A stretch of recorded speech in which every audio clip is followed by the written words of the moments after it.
by the time I crisscrossed the country, north, south, east and west, got to know my own country in depth.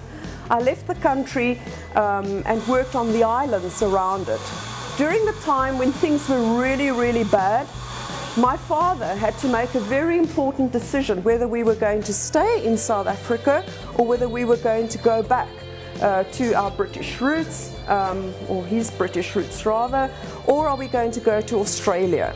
But as a newspaper man and an editor of a newspaper at the time, we were right there in the middle of what was happening and one of the biggest transitions in the country, and we chose to stay. We chose not to leave the country.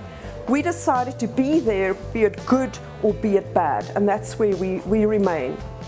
In the end, it was a great experience, and I'm privileged to say that I was part of a very important transformation in the country. So by the time I started moving across the borders, and it was very dramatic for me, I left my comfort zone. As a lot of white South Africans, we lost our jobs. We had to make space for other people. So I thought, after 14 years in the corporate environment that I was working in, I had arrived. I had a senior management position, I had a house, I was well away, earning lots of money and all these other wonderful things. And all of that was just pulled away from me. Lost my job like thousands of other South Africans. And that's the time where I thought, I'm going to die in the process. But I didn't. I'm quite alive and well, telling the story to you, okay? And that is when the doors opened for me, and I got the opportunity to go and work in what was then known as Deep Dark Africa. Because you see, down there in South Africa, we never knew that all of Africa was actually not as dark as we thought it was. We always thought we weren't part of Africa, to be honest. So I moved my borders. I started. My mother said I was born with wings, and I've never looked back, okay?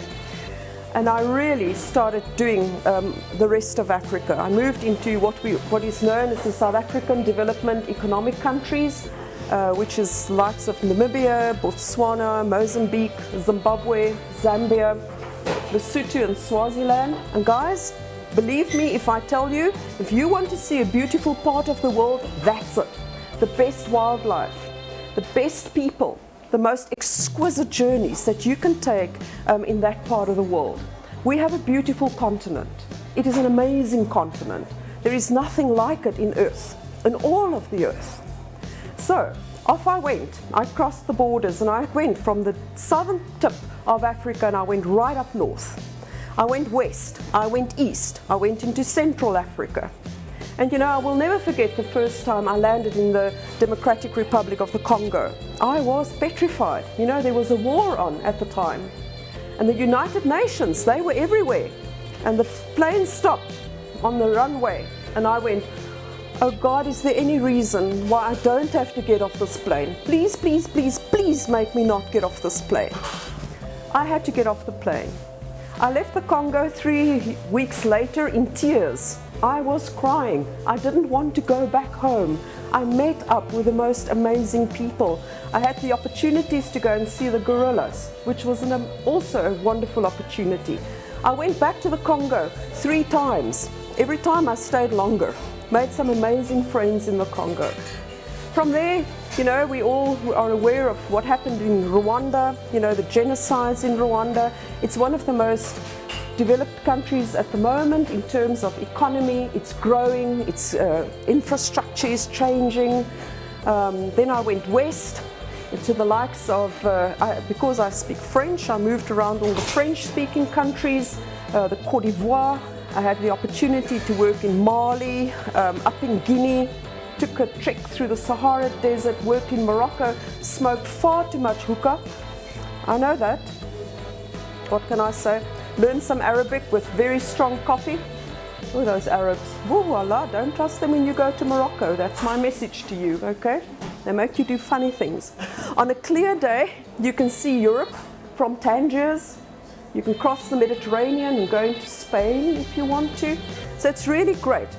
North Africa also covered Tunisia. Sadly, Tunisia is not a very safe place to go today. The bombs are exploding there. They're killing off the tourists, which is really tragic. Around the east coast in Ethiopia, that's where mankind started. You know, it's amazing. If you ever want to go and find something truly great, go to Ethiopia. A very strict bureaucratic country, but they are doing incredibly well in terms of where they are. Down to Kenya, where President Barack Obama has just spent. You know, he comes from there, or his father comes from there. Kenya for me was also, again, one of those places you have to go back. Unfortunately, there were some African countries that I didn't really like, and Togo was one of them. Because Togo really got under my skin physically. I was bitten by a bunch of mango flies. Do you know what a mango fly is? It's a pest. It lays its eggs into your body and it starts eating away at your body. I didn't know that until I landed in Botswana and realized I was practically dying in the process.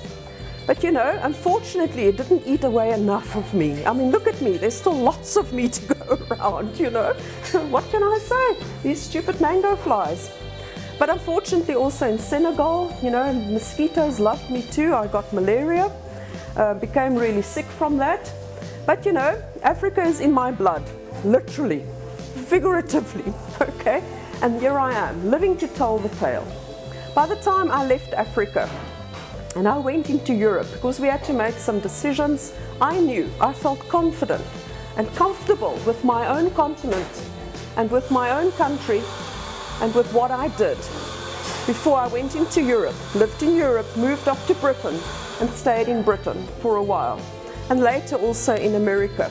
So, but you know, to get back to what it's like to work on the African continent, I'm still trying to know if it's more of a challenge to work in Russia or if it's a challenge to work in Africa. The people in Africa are truly great people. They will do anything to help you and to make your life feel comfortable. And you know, it's not unlike here. I was in the oil and gas industry. I worked, did lots of leadership development in the oil and gas industry. I did media, as I said. I did a lot of development work, you know, both from a coaching perspective, from a technological perspective, also working on an international basis. And I must say, there's some things that we have to be really careful with working in Africa. It's good to have good government connections. It works, okay? But also not to allow people to not accept you for who you are. You know, sometimes I would go into a country, and I remember Guinea very specifically, that people find it very hard to believe that I'm from Africa because I have a white skin, and you know, Africans aren't supposed to be white. Sadly, I cannot call myself African, but I'm very proud of who I am. I have made no excuses for that. I think we can truly say that we are in the middle of the world, so to speak. If you look where our continent is, this is where we are, making no excuses. Sometimes the Britishness in me comes out, you know, and I have to really watch myself to not want to become too mannered, too much etiquette, you know, not to get too annoyed with things that go on around me, and just take the world with ease. Coming to Russia was really a great experience for me. I enjoy being here. I think we can learn a lot from each other. We have something in common. We're all parts of the BRICS countries, you know, Brazil, Russia, India, China, and South Africa. We've recently, the new World Development Bank was developed here in Ufa, you know, for the BRICS countries, and I think that's a space to be watched. I'm confident that, and I know you don't feel like that right now, okay? I'm confident that we will all, Russia included, develop into what is truly and rightfully ours in terms of where we are at in the countries that we represent. So never, ever be ashamed to say who you are. Stay true to who you are, okay? You are Russian, and that's good for you. I'm a mixed African. I don't know what I am, okay? But I'm proud of whatever it is that I represent. And as I said, I'm an ambassador for a lot of nations. a lot of languages, a lot of cultures in the country and countries that I represent at this stage of the game, because I've been there. I've had the experience of to know what it's like to actually be a foreigner in a country, but yet feel truly welcome to where I am. We also have, as I said, the different languages, and one of the languages, to make it easy for all of us to understand each other, we call it Fanagalo. Fanagalo is really a strange language. It's a combination of three of our languages put together, and it makes it easy for people to speak. Ina, mina, tina, wena. Wena. How are you? Okay? Sawubona. Hello. That's the kind of words that we know. And we are quite okay with it. We can speak it. We have gorgeous music. It's called Kwaito. So we dance funny. We laugh at ourselves, as I said. We are called the Rainbow Nation because we are so diverse in terms of what we do. Colors and creeds for everybody. We embrace all our different religions. And sometimes it's sad to think, that we were once a very divided country. And yet now people are pulling together, despite all the crime, despite all the blood that is still flowing in the streets at the moment. Our traditions and cultures are just us.